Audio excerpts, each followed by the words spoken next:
The rain hammered against the grimy windows of Isabella's Brooklyn walk-up like it was trying to drown out the screams in her head, but nothing could wash away the echo of her own voice cracking on that therapy couch 3 years ago. "I think I'm broken." She clutched the crumpled receipt in her fist. $20,000 worth of healing sessions, pills that tasted like regret, and prayers whispered into the void of a God who never answered back, staring at the faded ink as if it held the map to a life she could actually live. In that instant, as thunder rattled the frame, Isabella realized the real storm wasn't outside. It was the one she'd been running from since she was 16, the one that whispered her name in the dark and made her crave the curve of a woman's hip instead of the straight lines society demanded. Isabella Rossi had grown up in the shadow of the steel mills in Pittsburgh, where the air always smelled like rust and unfulfilled dreams, and her Italian-American family clung to traditions like lifelines. Her father, a burly foreman with calloused hands and a temper forged in the fires of the mill, had raised her to be tough: soccer cleats on Sundays, rosary beads on Mondays, and no room for anything that didn't fit the mold of normal. At 16, she'd felt the first flicker, that forbidden warmth blooming in her chest during a sleepover when Maria Lopez's laughter lit up the room like fireworks and their hands brushed under the covers. Isabella had yanked away as if burned, blaming the summer heat, but the lie took root deep, twisting like the ivy on her nana's crumbling stoop.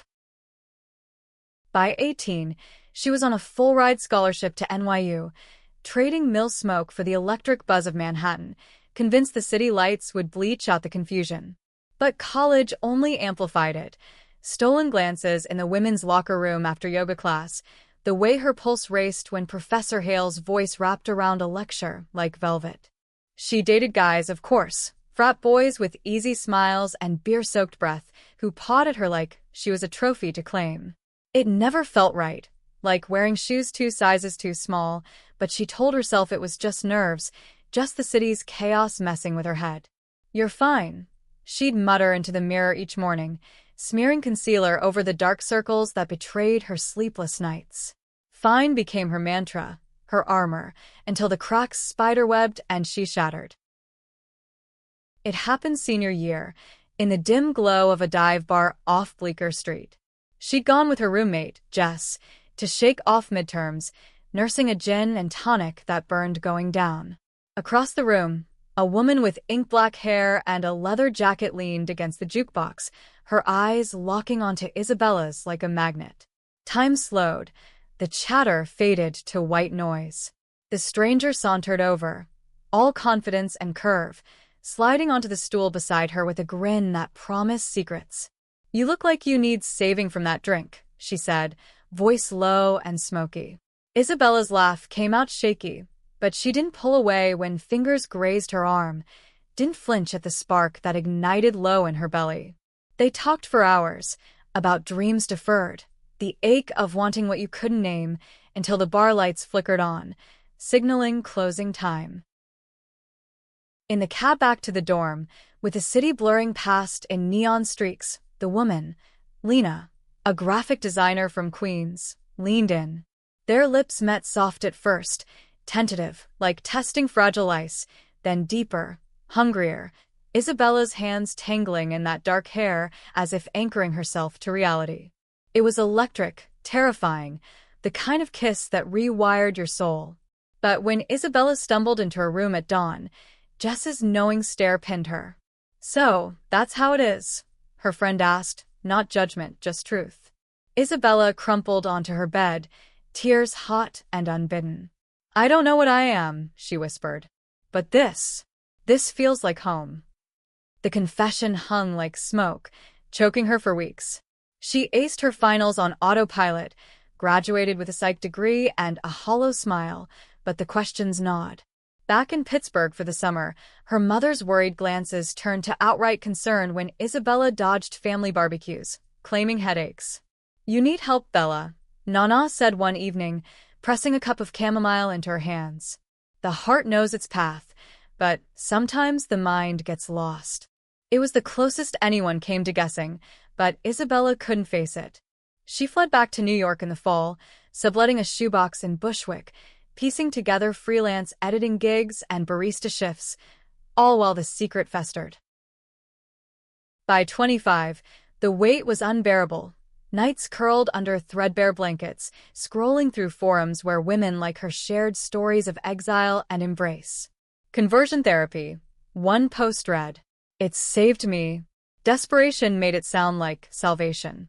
She Googled clinics, her fingers trembling over the keyboard, and booked the first one in Midtown, Willowbrook Wellness, discreet and faith-based, promising to realign what God had intended. The initial consult was with Dr. Elena Vasquez, a poised woman in her early 30s with sharp cheekbones, wire-rimmed glasses, and eyes like polished mahogany that seemed to see straight through to the marrow. "Tell me what brings you here, Isabella," Elena said, her voice a gentle current, notepad poised like a shield. Isabella spilled it all. The kiss that ruined her, the dreams that shamed her, the fear that she'd burn for wanting a woman's touch. Elena nodded, no flinch, no fire and brimstone, just clinical calm. "We're here to explore those feelings, to understand their roots," she explained. "It's a journey toward wholeness." Sessions blurred into a rhythm. $150 an hour, twice weekly, dissecting childhood traumas that Elena insisted triggered this confusion. Prayer circles with other clients, mostly men, their stories echoing hers in reverse. Electric shocks of aversion therapy disguised as exposure, and homework assignments to visualize heterosexual futures. Isabella journaled feverishly, her words devolving from pleas to penance. "I am not that. I will not be that." The money drained fast, savings from her barista tips, a loan from her guilt-ridden father who thought it was for stress management, $5,000 in 3 months, then $10,000 by the 6-month mark. Elena became her anchor, the one steady face in the storm, her empathy a balm, even as the methods carved deeper wounds. There were moments of doubt, like when Elena's hand lingered on hers during a breakthrough, a warmth that stirred the very embers they were meant to extinguish. Isabella pulled back, heart pounding, blaming the fluorescent lights. "You're doing so well," Elena would say, her smile tight, professional. But Isabella caught the flicker, the unspoken something that made her sessions feel less like salvation and more like a mirror held too close. One rainy Tuesday, 8 months in, it all cracked. They'd been role-playing a healthy attraction, Isabella pretending to flirt with an imaginary man, when revulsion hit like a wave. She bolted from the chair, gasping. "This isn't me. None of this is me." Elena stood, arms outstretched, but Isabella was already at the door, tears blurring the hallway. "I'm sorry," she choked out. I can't fix what's not broken." She never went back, ghosting the clinic's follow-ups. The $20,000 tallied in a final invoice she shredded in fury. New York swallowed her whole after that. Odd jobs, anonymous hookups in dimly lit clubs where women danced without apology, each encounter a rebellion laced with shame. She built walls of sarcasm and solitude, telling herself she was free, even as loneliness gnawed like winter wind. 3 years passed in a haze of survival. Isabella, now 28, scraped by as a copywriter for a small ad agency in Soho, her days filled with pitching campaigns for products she didn't believe in, her nights with takeout and true crime podcasts to drown the quiet. The scar of Willowbrook lingered, a phantom ache, making her swipe left on dating apps with ruthless efficiency. "Why bother?" she'd mutter to her reflection, the woman staring back fiercer now, with laugh lines etching defiance around her eyes. But the universe, that cruel jester, had other plans. It started with a viral tweet, the kind that ripples through your feed like a stone in still water. Scrolling during lunch on a crisp October day, Isabella froze at the headline. Former therapist comes out. Dr. Elena Vasquez shares her truth in powerful TEDx talk. The thumbnail was unmistakable. Elena's face, softer now without the glasses, hair loose in waves, standing on a stage bathed in blue light. Isabella's thumb hovered, heart slamming against her ribs like a caged bird. She clicked, the video buffering in agonizing seconds, and there was Elena, 35 and radiant, voice steady as she unpacked her closet door. I spent years helping others fix what society deemed broken, Elena said. The audience hushed, while hiding my own light. I'm gay. And that truth? It's not a flaw, it's my foundation. The talk wove through her upbringing in a strict Catholic family in Chicago, the internalized shame that drove her into conversion therapy training, the hypocrisy that choked her until a patient's raw courage. Elena's eyes glistened here, mirrored her own. One woman walked out of my office that day, choosing authenticity over my lies. She saved me, without knowing it. Isabella's breath caught, the room spinning. Was that her? The video ended in thunderous applause, but Isabella sat numb, the pieces slotting into place with a click that echoed through her bones. Elena had been fighting the same war, veiled in white coats and white lies. Tears pricked hot. Anger surged next, a tidal wave of what-ifs. What if she'd known then? What if they'd both been brave? She slammed her laptop shut, but the seed was planted, burrowing deep. That night, insomnia gripped her like an old lover. She paced her apartment, the city humming indifferent below, replaying Elena's words like a mantra. By dawn, resolve hardened. She had to see her, had to confront the ghost who'd both haunted and healed her. A quick search yielded Elena's new practice, Evolve Therapy, a queer-affirming space in the village, and an open house event that weekend. Isabella's stomach twisted, but she RSVP'd with shaking fingers, the confirmation email a dare she couldn't refuse. Saturday arrived under a sky bruised purple, autumn leaves skittering like confetti across Washington Square Park. Isabella arrived early, overdressed in a black turtleneck and jeans that hugged her runner's legs, her hair twisted into a loose knot to hide the tremor in her hands. The event buzzed with warmth, rainbow flags fluttering from brownstones, laughter spilling from open doors, tables laden with vegan sliders and mocktails in coupes. She hovered on the periphery, nursing a sparkling water, eyes scanning for that familiar silhouette. Then, there she was, Elena, mingling near a poster board of client testimonials, her laugh light as she chatted with a young couple. Time folded. Isabella's world narrowed to the curve of Elena's neck, the way her emerald blouse shifted with each gesture. 28 to 35, but the years had softened Elena's edges, added a grace that made Isabella's chest ache with recognition. Before she could bolt, Elena turned, their gazes colliding like stars.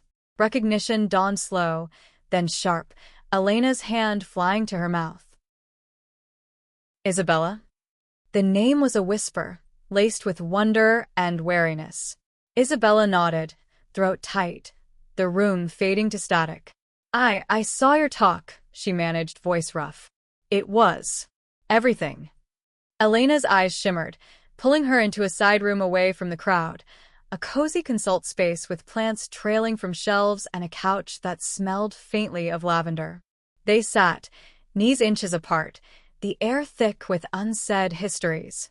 I owe you an apology, Elena started, hands clasped white-knuckled. What I put you through. It was poison. I was trapped in my own cage, pushing you toward one too. Her voice cracked, vulnerability cracking the professional facade. Isabella reached out, tentative, her fingers brushing Elena's, that same spark from years ago, now aflame. It wasn't all bad, Isabella said softly, the truth spilling unbidden. You saw me, even when I couldn't. That day I walked out. It was because of you. Your kindness let me go. Tears traced silent paths down Elena's cheeks, and Isabella's followed, the dam breaking in tandem. They talked for hours, the events hum a distant lullaby. Elena's journey post-Willowbrook, coming out to a family that fractured then mended, building Evolve as atonement.